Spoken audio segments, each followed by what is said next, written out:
2020년 8월 16일 주일 오후 예배 시작하겠습니다. 다 같이 묵상으로 기도하시겠습니다.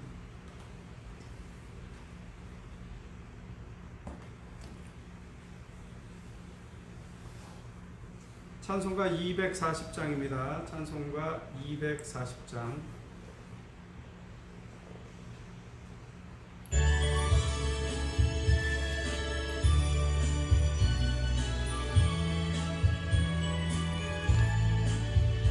주가 맡긴 모든 역사 힘을 다해 마치고 밝고 밝은 그 아침을 맞을 때 요단강을 건너가서 주의 손을 붙잡고 기쁨으로 주의 얼굴 배우니 나의 주를 나의 주를 내가 그의 곁에 서서 배우며 나의 주를 나의 주를 손에 못자국을 보아 알겠네. 하늘 날아 올라가서 주님 앞에 절하고 온유하신 그 얼굴을 배울 때 있을 곳을 예비하신 크신 사랑 고마워 나의 주께 기쁜 찬송 드리리.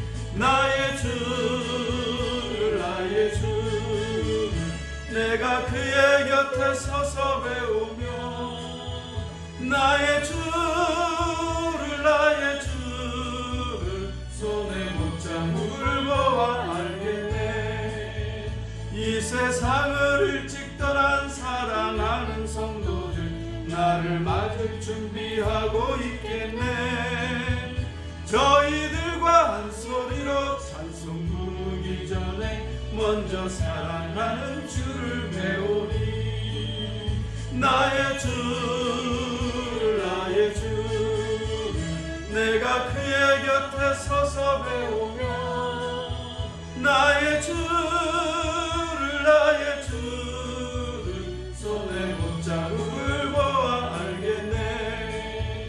영화로운 시온성에 들어가서 다닐 때 흰 옷 입고 왕궁길을 다니며 금고문고 맞추어서 새 노래를 부를 때 세상 고생 모두 잊어버리리. 나의 주를 내가 그의 곁에 서서 배우며 나의 주를 손에 못자국을 보아 알겠네. 기도하겠습니다. 하나님의 은혜 가운데 주일 오전 예배를 드리고 저희들이 오후로 또한 각 처소에서 예배를 드립니다. 이 예배를 하나님 받으시고 드려진 예배를 통하여 하나님께 영광 돌리고자 할 때 저희들의 찬송의 입술이 하나님을 영화롭게 하기를 원합니다. 또한 저희들이 언제나 하나님을 향하여 그 마음을 열게 하시고 하나님을 향한 열린 마음으로 일상을 살아가게 도와주시옵소서. 어려운 시절을 저희들이 믿음으로 잘 극복할 수 있도록 도와주시옵소서. 질병으로 인하여 또 나라의 우기로 인하여 많이 근심들 됐고 또 그로 인해서 여러 가지 어려운 상황들을 많이 겪었지만 그 가운데 하나님을 향한 믿음과 열망과 사랑은 변하지 아니하였음을 감사드립니다. 아버지 하나님, 각 믿음의 사람들을 지키시고 보호하시고 특별히 이 나라 이 땅을 지키시고 보호하여 주셔서 이 땅에서 자유로이 하나님을 섬기고 하나님께 영광 돌리며 경배하는 귀한 믿음의 아름다운 행실들이 이루어질 수 있도록 하나님 이 나라의 제도와 이 나라의 관습과 이 나라 사람들의 습성들을 하나님께서 보호하시고 아버지 하나님께서 섭리하여 주셔서 그 가운데 역사하시는 하나님으로 인하여 예수 믿는 믿음의 사람들이 믿음의 도리를 감당하기에 합당할 수 있도록 환경과 여건을 꼭 허락하여 주시옵소서. 아버지 하나님, 이 시간을 통하여 하나님 앞에 기도합니다. 육신의 연약함으로 인하여 고통하는 지체들을 불쌍히 여겨주시옵소서. 아버지 하나님, 특별히 김순덕 성도님을 기억하시옵소서. 이제 그의 육신이 힘을 다하고 있습니다. 아버지 하나님, 저를 불쌍히 여기시고 긍휼히 여겨주시어서 아버지 주님 앞에 가시는 그날까지도 하나님께서 주시는 평강과 평안이 있어 육신의 고통을 겪지 않기를 원합니다. 내 아버지 하나님, 또한 어머니를 또한 바라보고 있는 딸의 마음을 기억하시고 그 마음에 긍휼함을 베풀어 주시고 위로를 허락하시옵소서. 사람이 할 수 없는 위로 오직 하나님만 할 수 있사오니 하나님 그 마음을 위로하여 주시옵소서. 이 시간을 통하여 하나님의 말씀을 듣고자 합니다. 예수께서 우리를 끝까지 사랑하신 그 사랑의 모습들을 그 행적을 쫓아가고자 하니 말씀을 통하여 얻는 교훈으로 우리가 예수 사랑에 대한 깊은 마음을 다시 한번 회복하는 저희들이 되게 하여 주시옵소서. 오늘도 드려지는 모든 순서를 통하여 아버지께 영광이 되기를 비옵고 우리 구주 예수님의 이름으로 기도하옵나이다. 아멘. 하나님 말씀 교독합니다. 제가 17절 말씀입니다. 신약성경 185페이지입니다. 찾으신 줄 알고 제가 봉독해 드리겠습니다.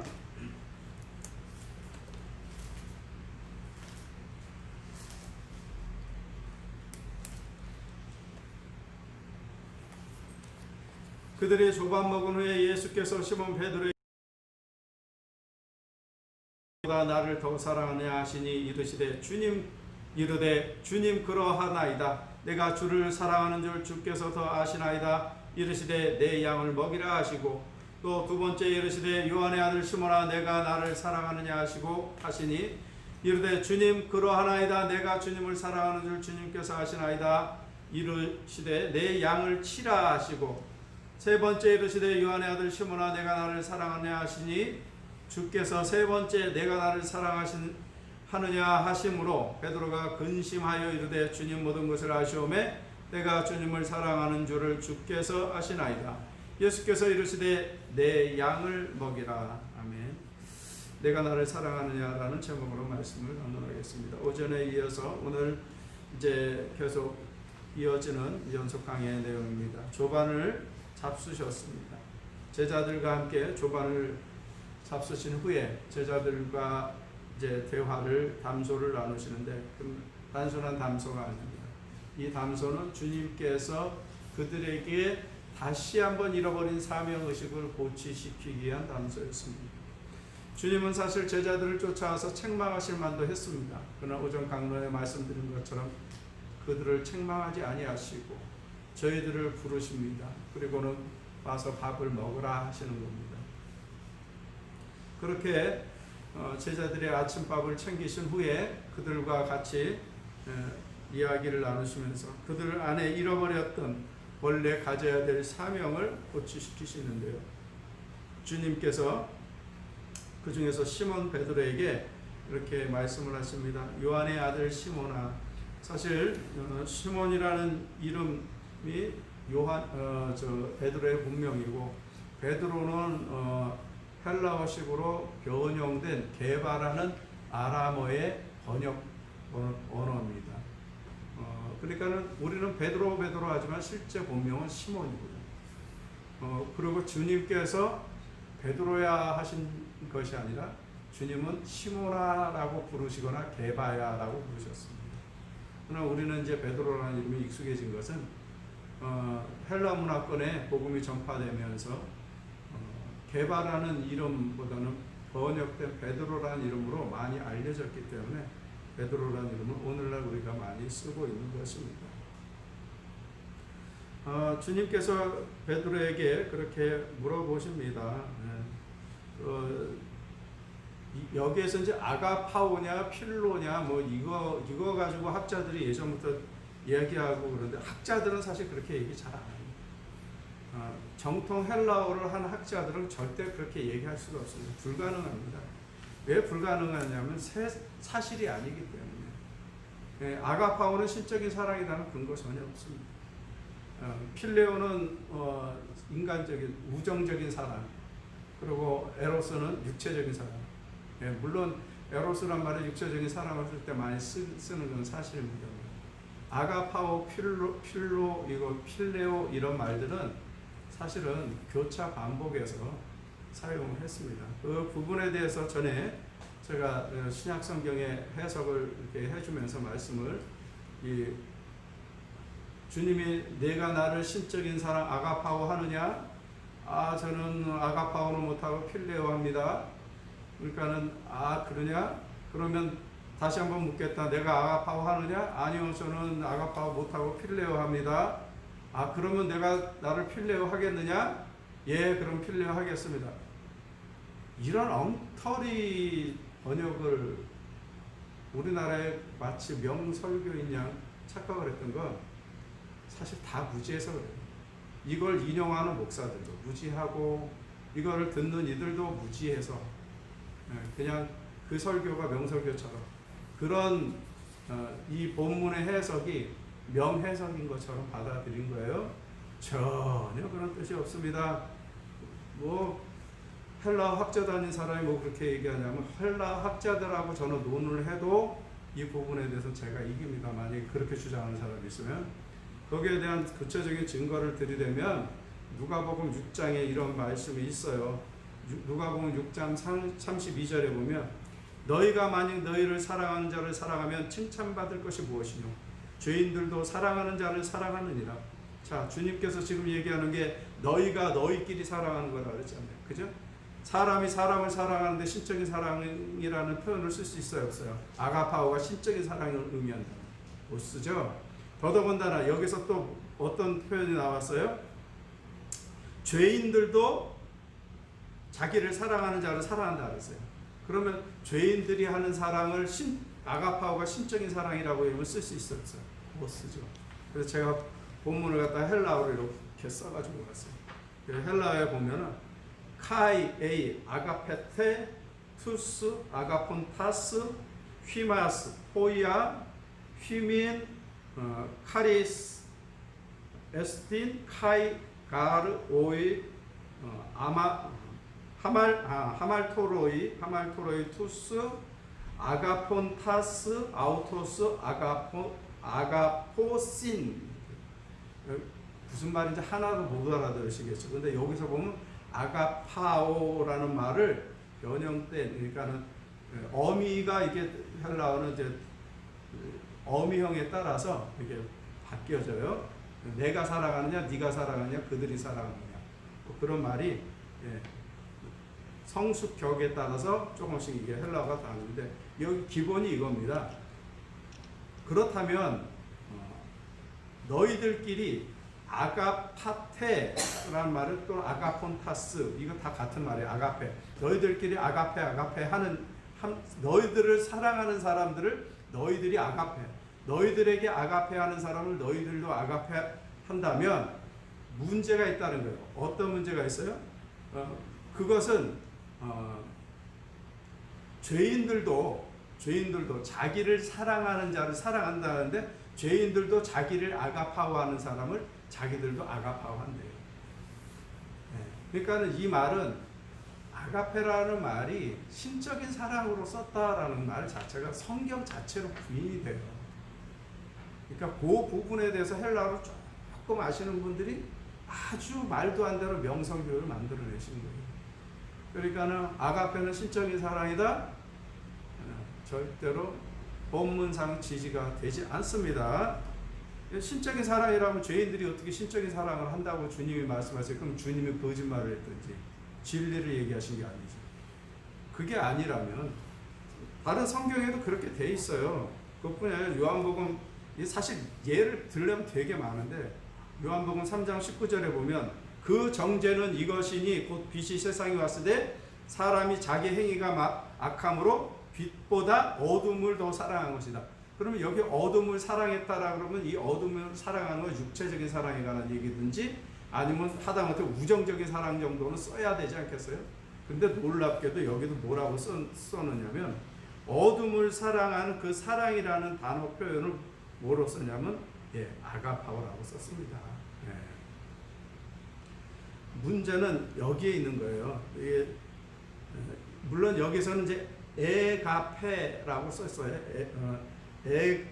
에가페산 이렇게 써있는데 에가페산이라고 하면 아가페 변형된 말이에요.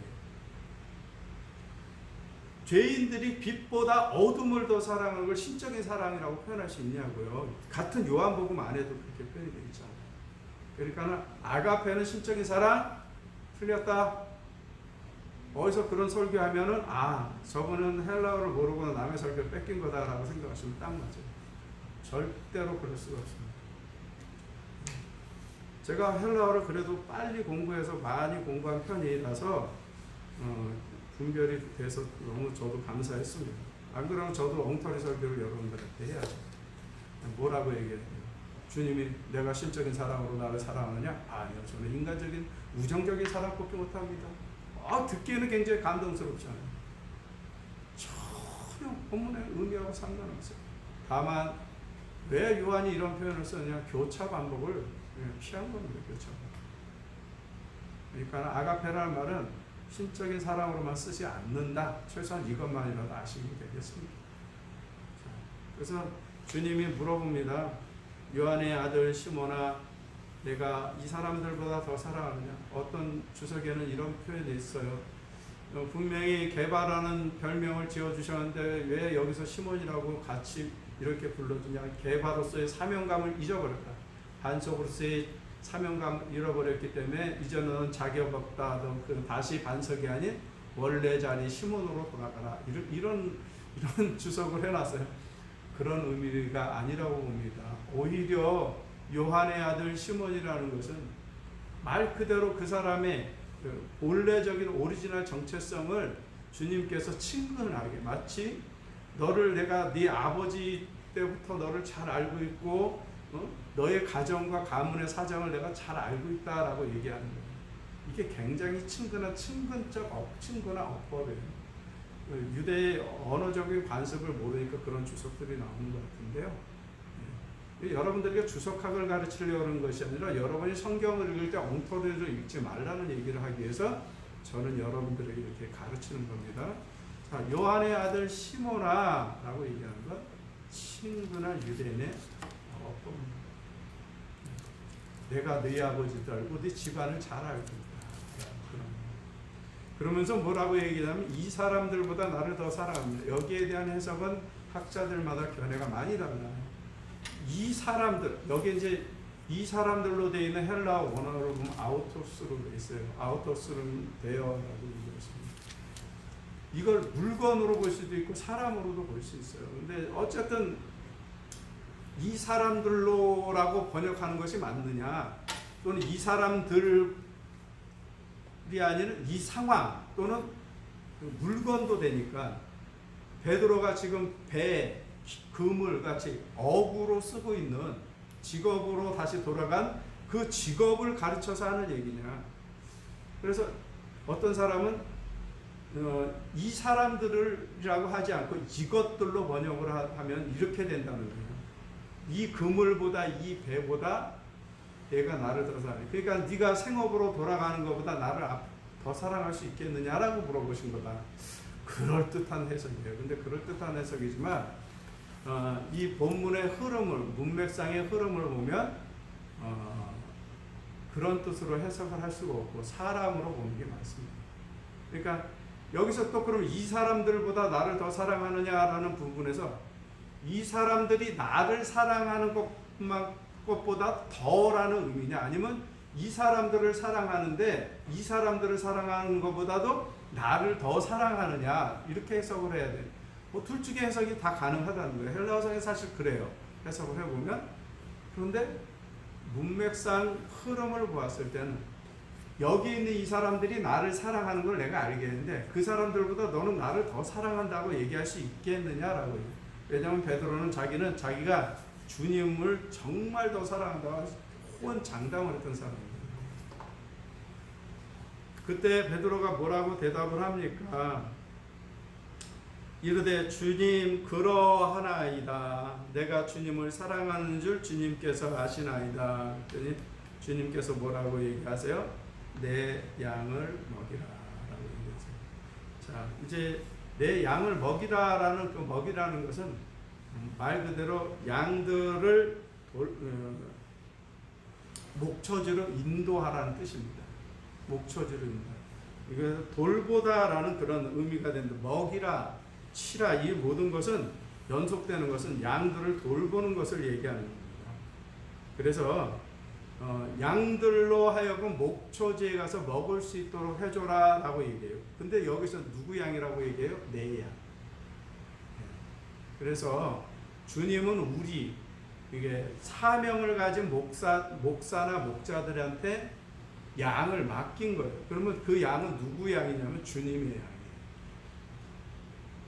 그래서 사역자들은 내 양이라고 주장하면 안 돼요. 주님의 양이라고 얘기해요. 그래서 주님의 양을 가지고 싸워서도 안 돼요. 그냥 본인들이 돌볼 수 있는 능력 안에서 돌보면 돼요. 그래서 주님의 양인데, 아니 주님의 양인데 뭐 니꺼 내 거가 어딨어? 그러면서 양도둑질해 가는 사람들 있어요. 교회에서. 도둑놈이죠. 그거는 주님의 양이라고 생각하면서 훔쳐가는 거니까 도둑질이신 거예요. 니꺼 내 거가 없어가 아니라 그 사람에게 맡겼으면 그 사람이 돌보는 거예요. 담당하는 목자예요. 이 땅에서 현실적인 목자예요. 우리 주님은 선한 목자시고 원 목자시고 진짜 양의 주인이시고, 우리는 마치 주님 앞에 명령을 받은, 그래서 위임받은 목자들일 뿐이에요. 목사들. 그런데 남의 양을 뺏거나 훔쳐가서는 안 되는 거예요. 그래서 어느 교회 잘 다니고 있는데 그 교회에서 나와 이렇게 하는 거는 별로 좋지 않아요. 별로 좋지 않은 게 아니라 아예 윤리성에 문제가 있는 거예요. 그 교회에서 더 이상 있을 수 없어 교회를 이전하는 사람을 받는 건 문제가 되지 않아요. 그건 아무런 문제되지 않아요. 그러나 적극적으로 설득을 하고 꼬여내서 양을 불러내는 것은 도둑질을 하는 것이다. 이렇게 볼 수가 있는 겁니다. 중요한 것은 주님의 양이에요. 주님의 양. 여러분이나 저나 제가 목사이면서 임시로 여러분을 이 땅에서 맡아야 되는 목자인 것은 틀림없습니다. 그래서 목사라고 얘기하지 않습니다. 근데 양을 치는 사람이 목사인데, 목양을 하는 사람, 그래서 목양이라는 표현도 쓰잖아요. 근데 목양을 하는 사람으로서 이 사역도 감당하지만 저도 주님의 양. 다만 그 많은 양들 가운데서 그 양들을 돌보기 위해서 마치 제자들에게 위임하는 것처럼 그 양을 돌보는 직분을 허락하신 거예요. 그러니까 베드로가 주님의 양이 아니다라고 얘기는 아무도 안 하잖아요. 마찬가지입니다. 모든 사역자들은 주님의 양입니다. 기본적으로. 그러기에 내 것을 주장할 수 없고요. 내 것이라는 표현 자체가 불가능한 겁니다. 그래서 주님도 명확하게 얘기하지 않아요. 네 양이라고 얘기 안 하고 내 양을 먹이라. 모든 주님에 속해 있는 권속들은 다 주님의 양입니다. 그랬더니 거기에 대한 베드로의 대답이 어떻습니까? 베드로는 그러합니다. 내가 주님 사랑합니다. 내가 주님을 사랑하는 줄 주님께서 아십니다. 여러분, 이 부분에 대한 복음성가 있잖아요. 주님께서 아십니다. 주님께서 내 마음 아시리. 저는 이 복음성가 들으면은 왠지 마음이 서글프면서도 슬퍼요. 왜냐하면 베드로의 그 고백의 느낌이 너무 강하니까. 자, 그리고 주님이 또 한 번 묻습니다. 여기서 두 번째도 요한의 아들 시몬이라는 표현을 씁니다. 근데 여기서는 이 사람들이 나를 사랑하는 것보다 나를 더 사랑하느냐 이렇게 물어보지 않냐고, 네가 나를 사랑하느냐. 이제 다른 사람들과 어떤 비교하는 표현이 전혀 없어요. 네가 나를 사랑하느냐. 그러면서 내 양을 치라라고 말씀을 하세요. 그렇게 내 양을 치라라는 말씀이 주님께서 베드로에게 두 번째 목양에 관한 이야기를 하십니다. 그때도 베드로는 뭐라고 대답을 합니까? 16절에 보면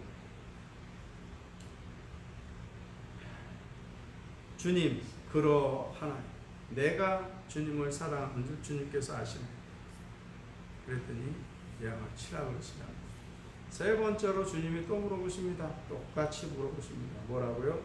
요한의 아들 시몬아 내가 나를 사랑하느냐? 그랬더니 베드로가 뭐라고 17절에 대답을 합니까? 17절에는 어떤 표현이 있어요? 세 번째로 내가 나를 사랑하느냐 하심으로 베드로가 근심하여 이르되 그랬어요. 베드로가 왜 근심할까요? 여기에 대한 성경의 주석은 다양합니다만, 일단은 주님을 세 번 부인한 사건이 있었죠. 닭이 울기 전에. 그 닭이 울기 전에 세 번 주님을 부인했던 그것이 아마 떠올랐을 거예요. 나는 저의 일행이 아니다. 나는 저 사람 알지도 못한. 이게 세 번을 그렇게 했던 것이 아마 떠올랐을 가능성이 있다. 저는 아마 그쪽이 더 강할 것 같아요. 왜냐하면 근심을 할 이유가 없습니다. 그냥 본인의 고백을 하면 되는데, 근심했다는 건 그 마음에 주님이 내가 세 번 부인한 것에 대해서 지금 다시 한번 리마인드 시키시면서 내 과거에 잘못된 부분들을 돌이키게 하시는구나. 아마 그런 생각이 들었을 거예요. 그래서 근심을 한 것이죠. 근심하면서 모든 것을, 여기서는 대답이 또 달라요. 주님께서 아십니다. 이 정도가 아니라 주께서는 모든 것을 아시오며 내가 주님을 사랑하는 줄 주님께서 아십니다. 주님 정말 모르고 질문하는 거 아니라는 거 제가 압니다. 주님은 모든 것을 다 알고 계시는 분이라는 걸 제가 인정합니다. 고백합니다. 그러니 주님께서 제 마음을 아시오니 제가 주님을 얼마나 사랑하는지 아시지 않습니까? 이렇게 대답을 합니다. 그랬더니 주님이 다른 이야기 또 하지 아니하시고 첫 번째 먹이라 하신 양을 또 먹이라 하십니다. 여기에는 돌봄, 즉 양에 대한 돌봄. 계속 주님께서 얘기하실 때 내 양이라고, 주님 양, 베드로 네 양이라고 얘기합니다. 주님의 양. 그래서 하나님의 백성들의 모임인 교회 공동체의 믿음의 사람들은 다 주님의 양이에요. 다 주님의 양이에요. 어느 누가 개인적으로 소유하는 존재가 아닙니다. 주님의 양이라는 것을 모든 목사님들은 아셔야 해요. 주님의 양이기 때문에 내게 맡겨진 만큼 돌보면 됩니다. 내 능력만큼 맡겨주시는 거 아니겠어요? 돌볼 때 어떻게 해야 돼요? 먹이라, 그리고 치라, 먹이라. 이 모든 것은 양을 양육하는 것입니다. 친다라는 것은 돌본다는 거예요. 먹이는 것은 뭐예요? 목초지를 이끌어가서 저희들의 생존을 할 수 있도록 해줘요. 양의 생존, 주님의 양의 생존은 무엇으로 생존합니까? 하나님의 말씀으로 사는 거예요. 하나님의 말씀을 잘 가르치는 거예요. 그래서 하나님의 말씀을 목사님들은 엉터리로 가르치시면 안 돼요. 물론 본인들이 배운 학습 안에서 그 안에서 가르치지만 그 이상의 것을 주님이 요구하시는 거예요. 성경은 반드시 주석을 할 때 석의를 해야 돼요. 이 영상을 보시는 목사님들이 계실지 어쩔지 모르지만 석의를 하세요. 석의가 뭐예요? 본래대로 갖고 있는 뜻을 찾는 거예요. 그러기 위해서 가장 중요한 게 뭐냐면 원어예요. 여러분 영어 번역 성경 훌륭한 건 많지만 원어를 따라갈 수는 없어요. 그래서 원어 공부를 하셔야 돼요. 제가 원어를 아주 잘해서 이렇게 말씀드리는 거 아니에요. 저도 그냥 사전 찾아봐서 해석하는 수준밖에 되잖아요. 그런데 찾아보면은 우리 한글 개역 성경에 나타나지 않는 의미와 뜻들이 많이 나와요. 그래서 찾아보아야 돼요. 최소한 찾아라도 볼 줄 아면 돼요. 사전을 펼쳐가면서 한 단어 한 단어 들여다볼 정도면 실력이 돼요. 천천히 읽고 천천히 보고 천천히 해석하면 되지 뭐. 읽고 쭉쭉쭉쭉 해석할 필요가 뭐가 있어요. 그 정도. 우리 교단의 목사님들 중에 이 강론을 들으시는 분이 계시다면 부디 반드시 철저히 원어 공부하십시오. 헬라어 공부는 정말 쉽습니다. 하루 안에 읽고 쓰기 다 되잖아요. 헬라어와 더불어 또 공부해야 돼요. 히브리어 공부하세요. 거기에 더불어서 라틴어 정도까지 공부하시면 더 도움이 됩니다. 이렇게 얘기하는 건 제가 세 가지를 기본적인 공부로 돼 있어서 드리는 것입니다. 영어는 잘 못해요. 항상 얘기하지만 저는 중2 정도 수준입니다. 어디 가서 그래도 의사소통 간단하게 다 합니다. 제가 할 표현도 다 하고. 자, 중요한 것은 목사가 가장 중요한 언어를 해야 된다. 성경을 해석하는 언어. 중요한 것은 헬라어와 히브리. 예, 성도들한테 드릴 말씀이 아니라 혹 여기 들어와서 보시는 목사님들이 있을까 해서 드릴 말씀입니다. 중요한 것은 오늘 본문의 말씀은 이런 거예요. 명확하게 베드로에게 새로운 소명을 다시 주시는 거예요. 원래 있었던 소명인데 그것을 재확인시켜 주시는 거예요. 그래서 베드로로 하여금 주님의 양을 먹이고 치고 먹이고, 즉 주님의 양을 돌보는 목자로서 주님이 그 소명의식을 일깨워 주십니다. 그러면 베드로에게만 일까요? 이것을 듣고 있는 제자들은 아닐까요? 놀랍게도 옆에서 이것을 듣고 있던 사도 요한이 이 부분을 명확하게 기재하고 있지 않습니까? 다른 복음서에 나와 있지 않아요. 왜냐하면 다른 복음서에는 다른 증인들은 못 본 내용이거든요. 이 부분. 그들이 경험한 것만큼을 쓰는 건데 놀랍게도 사도 요한은 이것을 베드로에게 주는 소명이요 또 제자들에게 주는 소명으로 인식하고 기록했다는 거예요. 이렇듯 양을 먹이는 사명을 주셨는데, 자 여기에서 그러면 나는 목사도 아닌데 라고 생각하시는 분이 계실까봐 말씀드립니다. 그러면 원초적인 질문을 하나 해야 되겠습니다.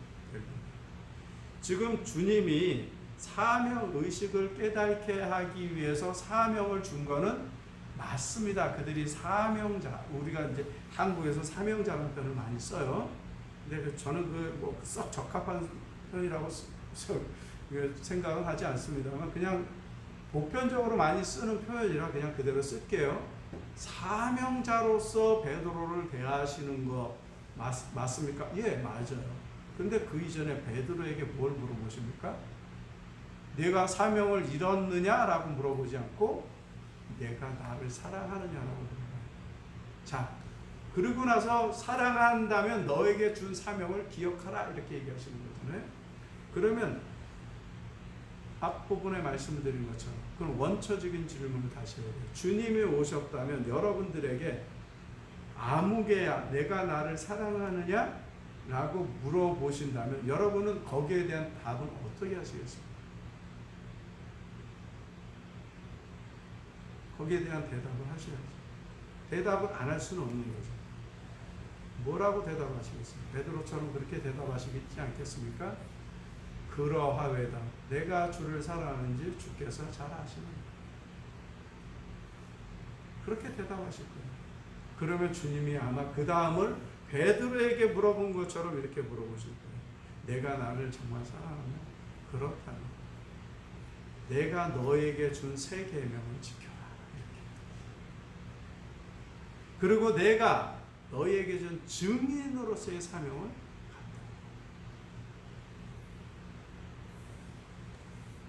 그렇다면 거기에 대한 대답을 해야죠. 그죠? 예, 하겠습니다. 하지 않겠습니다. 결국 이거예요. 주님을 사랑하는 자는 저희들에게 주어진 사명의식도 행하는 겁니다. 주님이 이렇게 물어보시는 거예요. 내가 나를 사랑한다면 내게 주어진 일을 네가 감당하는 것이 그것에 대한 사랑한다는 것에 대한 표징이다. 주님을 사랑한다면 그것에 대한 네 응답은 네 삶을 통해서 응답하여라 라고. 자, 오늘 제목 강론의 제목처럼 주님이 여러분에게 이렇게 물어보십니다. 아무개야 내가 나를 사랑하느냐? 여러분들 대답하셨죠? 그렇다면 내가 너에게만 준 사명 그것을 실천하라. 모든 믿음의 사람들에게 주어진 의무가 있습니다. 그것은 바로 교회 공동체를 드립니다. 잊지 마십시오. 목사에게만 사명이 있는 게 모든 예수를 쫓는 자들은 다 예수의 제자.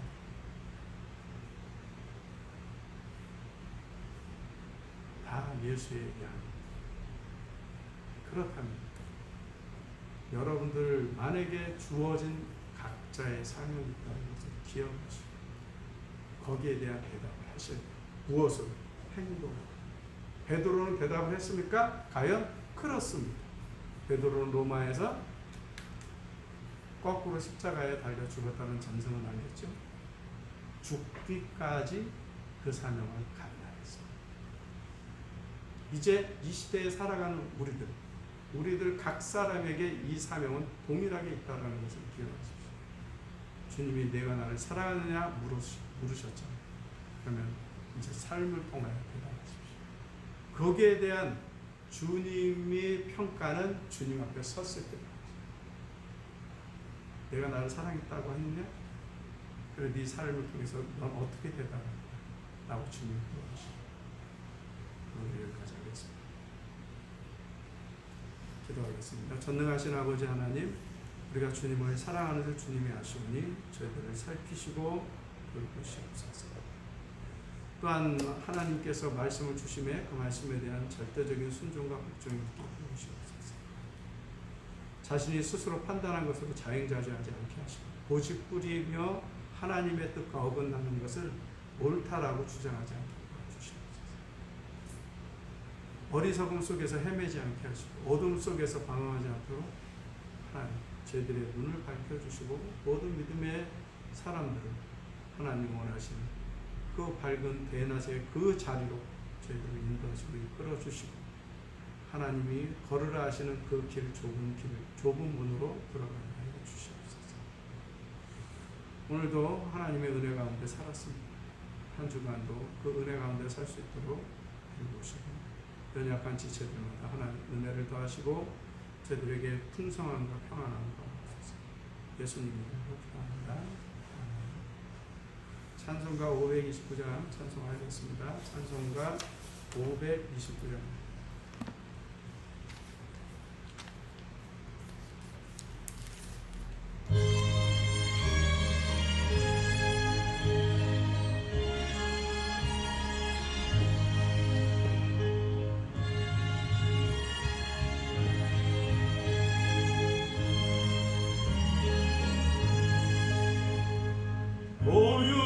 주님의 음성 내 귀에 속삭이네. 내 마음만을 두드리니 오 주님을 영접하라. 피하지 말라. 피하지 말라. 우리가 곁길로 피해도 마음속에 오시리. 심판을 당할 때 주님을 너 맞을 준비해. 마음속에 주님을 영접하라. 주 영접하라. 사랑의 주 예수 친히 이 땅에 밖에 서서 기다리니 참 놀라운 사랑이라. 피하지 말라. 피하지 말라. 우리가 곁길로 피해도 마음속에 오시리. 심판날 당할 때 주님을 너 맞을 준비해. 마음속에 주님을 영접하라. 주 영접하라. 주님이 부르는 음성 널 받아 주시나니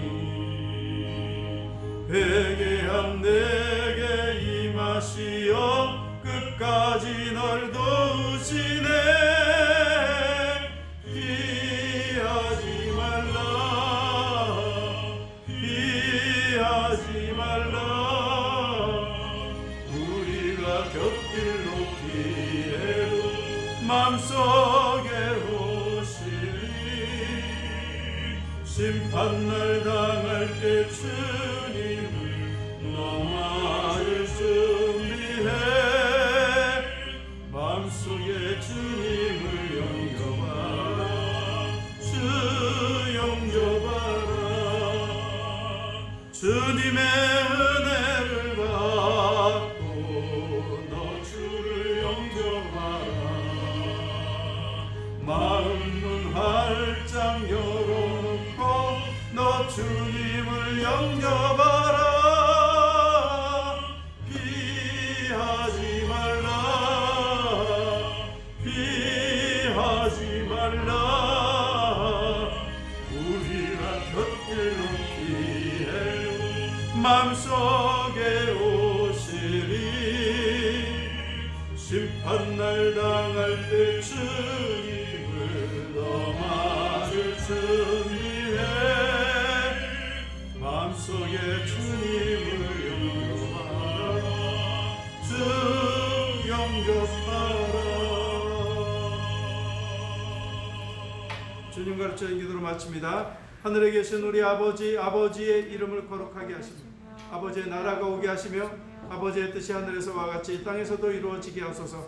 오늘 우리에게 일용할 양식을 주시고 우리가 우리에게 잘못한 사람을 용서하여 준 것 같이 우리 죄를 용서하여 주시고 우리를 시험에 빠지지 않게 하시고 악에서 구하소서. 나라와 권능과 영광이 영원히 아버지의 것입니다. 아멘. 예배를 마쳤습니다. 한 주간 평안하시기 바랍니다. 오전에 기도 제목 드린 것처럼 계속 기도하시기 바랍니다.